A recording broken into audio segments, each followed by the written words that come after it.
Assalamualaikum warahmatullahi wabarakatuh. Apa kabar anak-anakku semua? Semoga kalian hari ini dalam keadaan sehat-sehat saja ya. Sebelum kita belajar, mari kita berdoa agar kegiatan belajar kita hari ini berjalan dengan lancar dan mendapatkan rahmat dari Allah Subhanahu wa Ta'ala. Bismillahirrahmanirrahim. Raditu billahi rabba wa bil islami dina wa bi Muhammadin nabiyya wa rasula.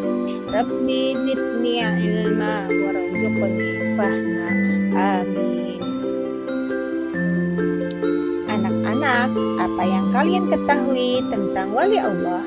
Tahukah kalian siapa saja wali itu dan apa saja keistimewaan mereka yang harus kita teladani? Mari kita simak penjelasan berikut.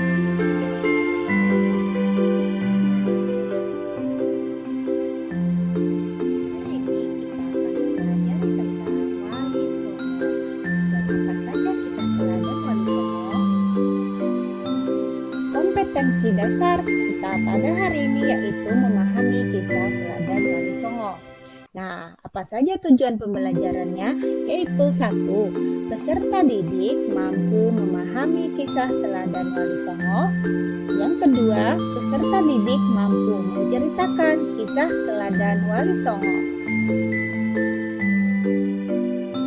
Wali Songo yang pertama yaitu Sunan Gresik atau Maulana Malik Ibrahim, disebut juga Sunan Kandes. Ia lahir di Samarkand, wafat di Gapura, Gresik, Jawa Timur. Ia mengajarkan cara bercocok tanam. Kisah teladannya adalah semangatnya mendakwah Islam. Sunan Gresik banyak membela rakyat Jawa yang tertindas oleh Majapahit. Yang kedua yaitu Sunan Ampel atau disebut juga dengan Raden Rahmat. Sunan Ampel atau Raden Rahmat dianggap sebagai sesepuh oleh para wali lainnya. Makam Sunan Ampel terletak di dekat Masjid Ampel, Surabaya. Kisah keteladanan yang menarik adalah ketika Sunan Ampel berdakwah kepada Prabu Brawijaya, meskipun akhirnya tidak menganut agama Islam. Prabu Brawijaya terkesan dengan ajaran Islam sebagai ajaran budi pekerti yang mulia. Sunan Ampel mengerjakan falsafah Muhlimo. Yang dimaksud dengan Muhlimo adalah tidak melakukan 5 perbuatan tercela, yaitu 1. Main atau berjudi, 2. Ngombe atau mabuk-mabukan, 3. Maling atau mencuri, 4. Madat atau menghisap candu atau ganja, yang kelima madon, berzina. Yang ketiga yaitu Sunan Bonang atau disebut juga dengan Magdum Ibrahim. Sunan Bonang adalah putra Sunan Ampel. Kisah keteladanannya adalah cara berdakwahnya yang baik. Sunan Bonang sering menggunakan kesenian rakyat untuk menarik simpati mereka. Ia memasukkan alat musik bonang pada seperangkat alat musik gamelan. Sunan Bonang juga mengubah suluk pijil dan tembang ombo ati.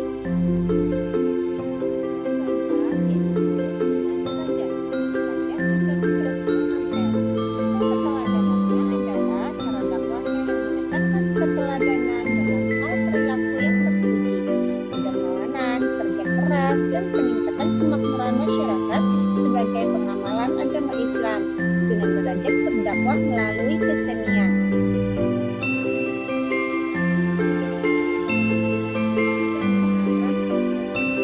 Beliau memiliki peran besar dalam pemerintahan Kesultanan Demak, yaitu sebagai panglima perang, penasehat Sultan Demak, dan hakim peradilan negara. Salah satu peninggalannya yang terkenal adalah Masjid Menara Kudus. Keenam, Sunan Giri. Sunan Giri adalah putra Maulana Ishaq. Ia termasuk murid Sunan Ampel dan seperguruan dengan Sunan Bonang. Beliau sangat berjasa mendakwah Islam di Jawa bahkan sampai ke wilayah timur Indonesia. Ia pernah menjadi hakim dalam perkara Syekh Siti Jenar. Ia juga mendakwah melalui ketujuh yaitu yaitu Sunan Kalijaga, disebut juga dengan Raden Said. Sunan Kalijaga adalah putra Adipati Tuban yang bernama Temenggung Wailatikta atau Raden Sahur atau Syed Ahmad bin Mansur. Dia adalah murid Sunan Bonang. Sunan Kalijaga juga menggunakan kesenian dan kebudayaan sebagai sarana untuk berdakwah, seperti wayang kulit dan tembang suluk.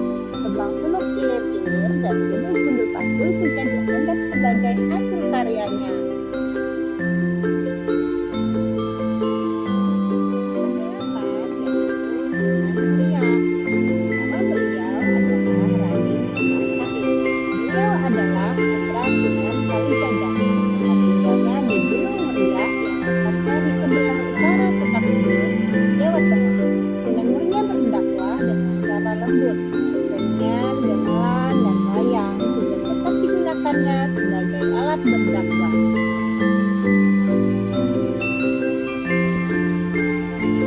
Yang kesembilan yaitu Sunan Gunung Jati, disebut juga dengan Syarif Hidayatullah. Beliau adalah putra Syarif Abdullah Undatuddin. Ia berjasa mengembangkan Cirebon sebagai pusat dakwah dan pemerintahannya kemudian menjadi Kesultanan Cirebon. Sunan Gunung Jati memberikan keteladanan yang baik dalam bekerja. Ia sering ikut bermusyawarah dengan para wali lainnya di Masjid Demak. Nah, demikianlah kisah tauladan Wali Songo kita pelajari hari ini.